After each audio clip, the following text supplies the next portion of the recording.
Yes, now let us listen to new business model solutions of SMEs that will help achieve the SDG 1 by Ms. Anuradha Jain, founder director, Bean Architect. A serial entrepreneur with an eagle's eye for niche markets, unveiling trendy technological solutions for a wide spectrum of small and medium enterprises to augment their business excellence. She has been an entrepreneur for more than 2 decades and have also consulted and she has been an entrepreneur for more than 2 decades and have also consulted 7 startups. A leader with entrepreneurial DNA, having a global exposure of technology and process implementation, passionate about technology and innovation, she has built and delivered technology solution architecture to solve numerous pain areas of clients and users. Empathy and humility are the two critical leadership traits she possesses and leverage that contributed a lot in people, process, and business development. Over to you, Ms. Anuradha. Thank you so much for joining us today. Thank you, Aparna. That was an exhaustive introduction, and thank you very much. I'm really humbled by your kind words. That's the topic I've been given. New business model solutions for SMEs that will help achieve the SDG 1, which is no You poverty. can So, what do we understand when we say what is poverty? Lack of sufficient food for survival, lack of money, lack of medical facility, basic school educations, no jobs, no clean water, no sanitation facility. Typically, when we say poverty, the definition of poverty for different sector, for different audience is very different. For example, poverty for India is very different from poverty for Europe, and poverty definition of Canada, America, maybe Middle East will be very different. So when we say lack, it's very relative. It is with respect to your income and per capita income of that country. We will come to the details of that. Let me just share with you the different definitions and different types of poverty. Honestly, I have picked them up from Google because this is how people interpret poverty. Absolute poverty. What do you mean by an absolute poverty? When we talk about poverty, we are always talking about no money to buy food, no money to buy clothes, no money for education, no money for clean water. That's called an absolute poverty. But we also have another definition, which is a relative poverty, which is like, with respect to my neighbors, I don't have so much of money to go on a vacation.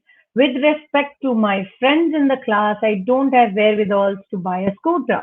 So that's called a relative poverty. Whereas for a lot of people, walking 3 kilometers to just to attend school is poverty. Other people, scooter is poverty. So we're talking about relative poverty. Situational poverty. I am a rich lady. My business was not working well. Pandemic hit, my business crashed. So this is situational. There was tsunami, we have pandemic. All these are natural catastrophes causing a lot of poverty. So now when we see global statistics, I'm sure all of you are attending a lot of sessions, lot of insightful statistics to give you enough perspective of what's happening to the global status today. I will be sharing very interesting websites with good statistics, which will keep your morale high. That things are not so bad. Coming back to the next one, generational poverty. When we talk about generations of poverty, we're talking about a specific strata of people. Thankfully, in the last 50 years, this percentage has reduced from 47 to 3%. That's a good feeling. But we still have some people in generation poverty where the poverty has been transferred from generations downwards. Rural poverty. When we talk about rural poverty, we are talking about inaccessibility to quality education, to job opportunities because we live in rural area. We don't have good internet access to learn about new knowledges. Urban poverty. When we talk about urban poverty, we're talking about limited health and education sector. All of us are living in places where we have slums. All of us have maids and helps at home whom we keep providing help. They are in urban city like us, but they are of a different economic strata. So from where we are standing, we feel we are helping. From where they are standing, they feel we are rich. Whereas we both are trying to make two ends meet. Whereas the definition from the global perspective is this is called an urban poverty. Now, what should we do about so many poverties? There's so much of confusion. Which one should I address? How should I address? I myself, I belong to a middle class strata. If we see the global population, out of the 7 billion, 5 billion population falls into the middle level, where we have lower middle class and upper middle class. Out of the lower and the upper, 3 billion is in the lower middle class strata. So, where do we stand? In urban, rural, generation, situational, relational, or absolute? What are the possible recommendations which we see all across the world? We have heard so many people provide better occupation, more job opportunities, people paying up their taxes honestly, building community environments, subsidized and for marginal people, subsidies, medical facilities free of cost, affordable cost, free education, awareness for human rights and safety, microcredits, productivity. But honestly, this is good to hear. What should we actually do? I know all this. It's like I know how to lose weight, but I'm just too lazy to go ahead and take that first step and get up in the morning at 6 and start my exercise. Exactly the same problem here. We are like, damn, we've got lots of information, but we are not able to hit that lever to let the water pass. So what do we need to do? What can we do about it? We can empathize to understand the lifestyle of these people. Because if we are able to empathize with them, we automatically, it's a human nature. We are given a problem, it naturally comes to us to solve it. So if you are able to empathize with that person, that one individual, you will come up with a solution. And as you move ahead in the process of implementing it, you start generalizing it. For example, today I give a solution to my child. I have a second child, I try that solution on my second child. When I have my neighbors, my brothers, my sisters, my friends, I give that solution out to them. Once I see that solution is working, I generalize it and target that segment. Similarly, our solutions have to start from one and then get generalized into many places. We have to connect to gain trust. We have to understand their economic strata. We can't go ahead and tell them buy a 100 rupee soap, nor can we go ahead and tell them buy a 5 rupee soap. We have to understand where they come from. What are their needs? We have to ideate our solutions based on the bottom of the pyramid because that's where the majority, 5 billion, stay. After having studied them, we just can't go full hog on it because, okay, I know it all. No, pilot it with various sectors, where people segmentation, and then go on to full hog. There are a lot of case studies from a lot of universities which everybody can see. And I study the case studies myself.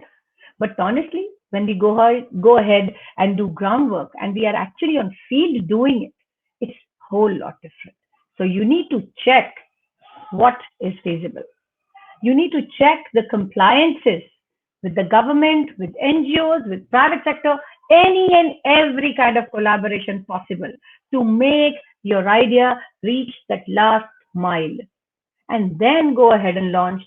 Trust me, today's business model is redefined revenue sharing model.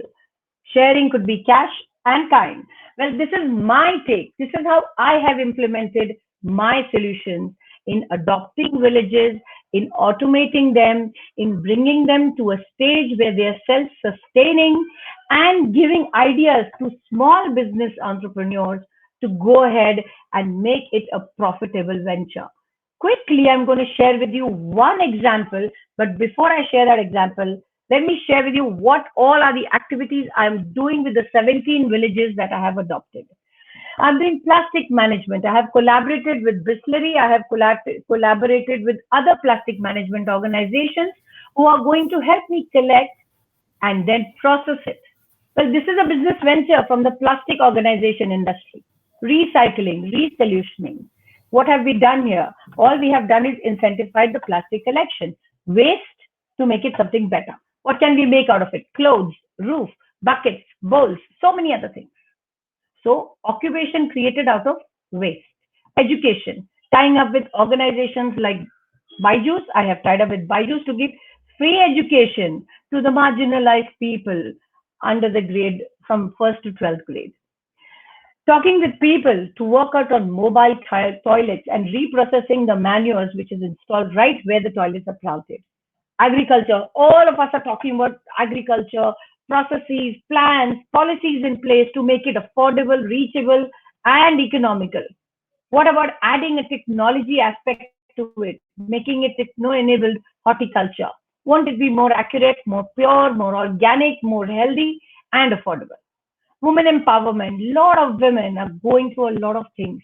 When we talk about poverty, when we said food is just one aspect of poverty, I don't know how to make money.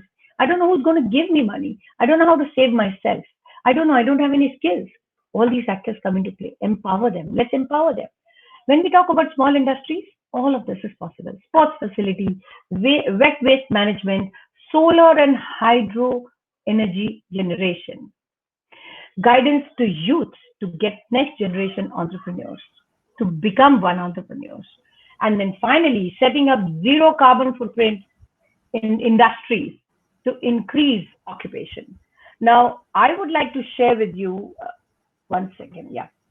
I would like to share with you some very, very shocking statistics which are going to tell you as to we are not in such a bad state. Nevertheless, still we have lots to achieve. So I would like to quickly show you one slide which shows where we have reached in the last 100 years in terms of economy, in terms of income. Let me just share with you that screen. Okay, so this is a website, Gapminder. And this website, I'm going to start from, let's say, 1900. Not going to take you far.